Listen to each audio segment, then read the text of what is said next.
Hello. Today we're going to talk about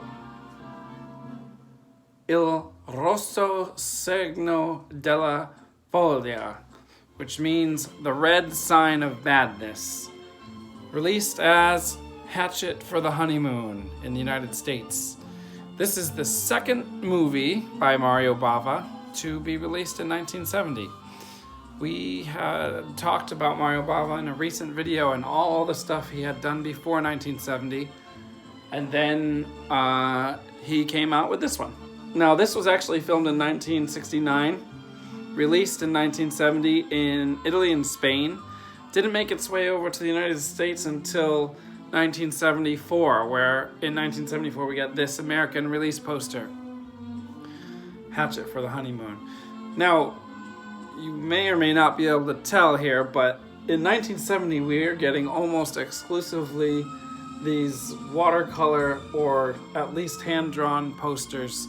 And by the time we get around to 1974 in the United States, we're getting these essentially what you would call today like photoshopped. That's a photo image of a hand, bloody hand, with the text put around it. It's not hand-drawn.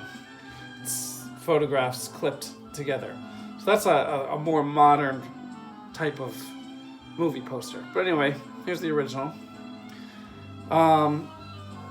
Earlier in 1970, we had five dolls for an August moon, released by Bava. That was a giallo. Now this I read was a giallo, but it's not.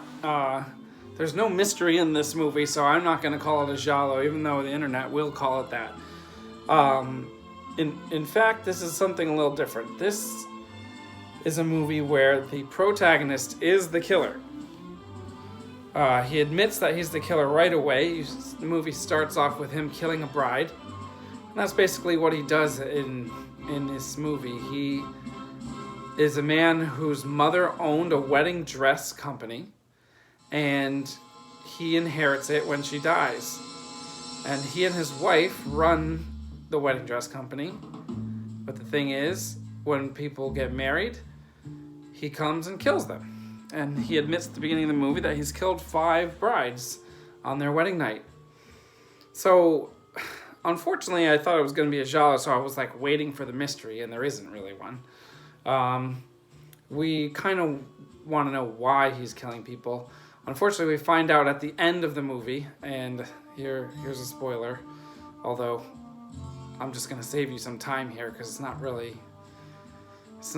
too great of a shock, but we're wondering why he's killing these brides, and as it turns out, I guess each time he kills a bride, he can recall a little piece of who killed his mother. So he knows his mother was killed on her wedding night to not the protagonist's father, but her next husband. And at the end of the movie, we find out that it was him that killed his mother. It's not at all a surprise. He's already a killer. We know he is a serial killer and kills brides. Supposedly, he's trying to remember who killed his mother, and the only way he can figure out who killed his mother is if he kills brides.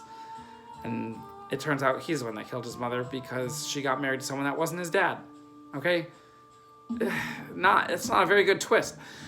Bava made such a great movie with such a great plot twist that no one saw coming. He made Blood on Black Lace in 1964, and for years and years after, he's making more movies, and a lot of them attempt to have some kind of twist ending, and none of them come close to living up to Blood on Black Lace. It's really disappointing.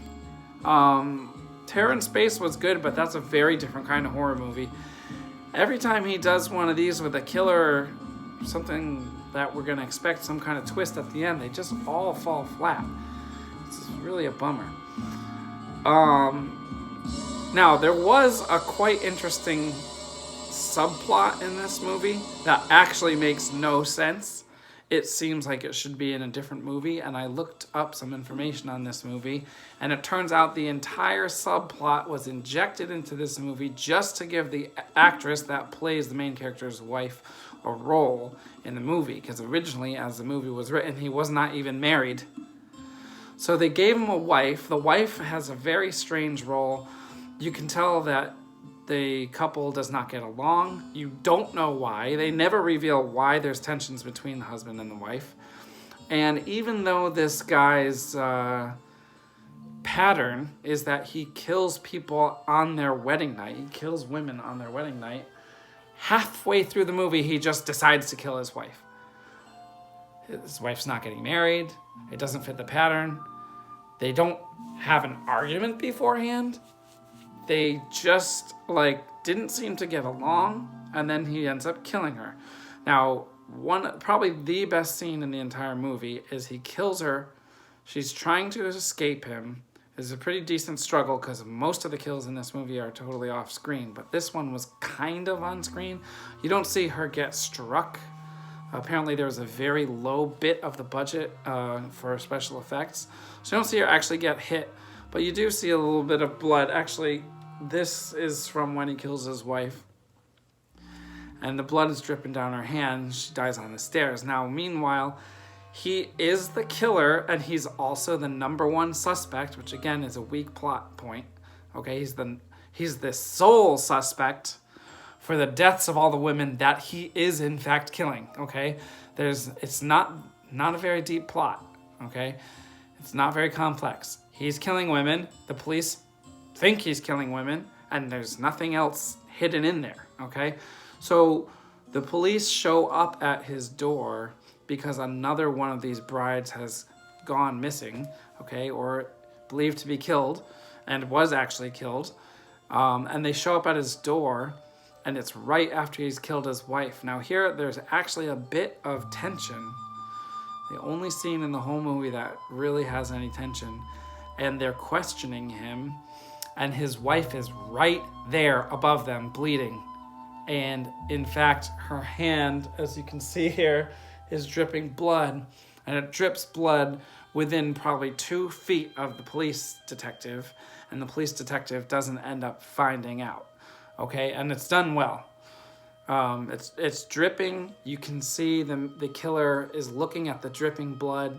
The police officer doesn't notice. The killer's sweating. Okay, and the police officer even says, are you hot?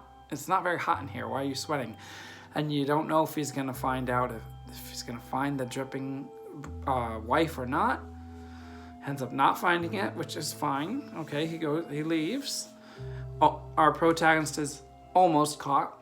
Now, here's the craziest part of the movie, and I kind of wish the whole movie was like this because it was actually unique, but it was like almost an accident because it doesn't really have to do with the main plot.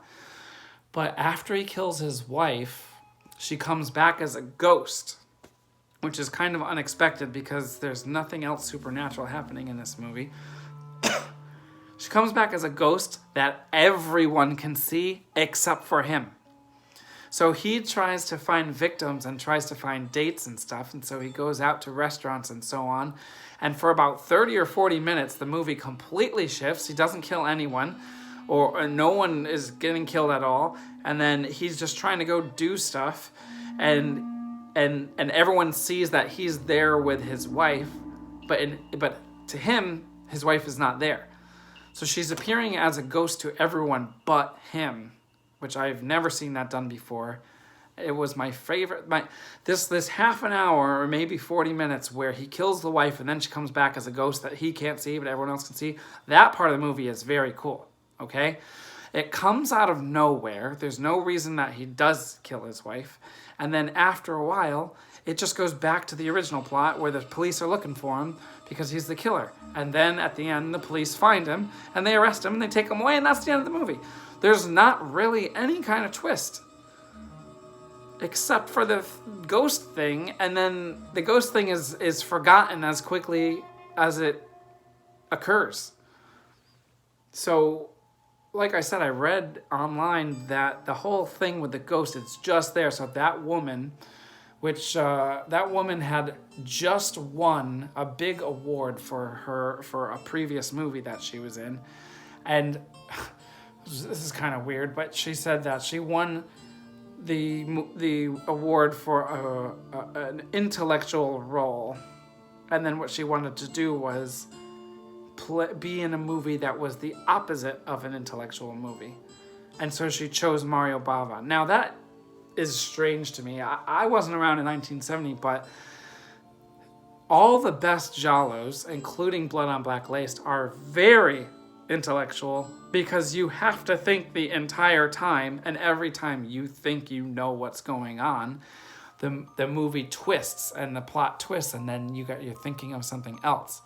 In fact, I would say that Blood on Black Lace and Dario Argento's giallos and a few others are the most intellectual horror films I've probably ever seen.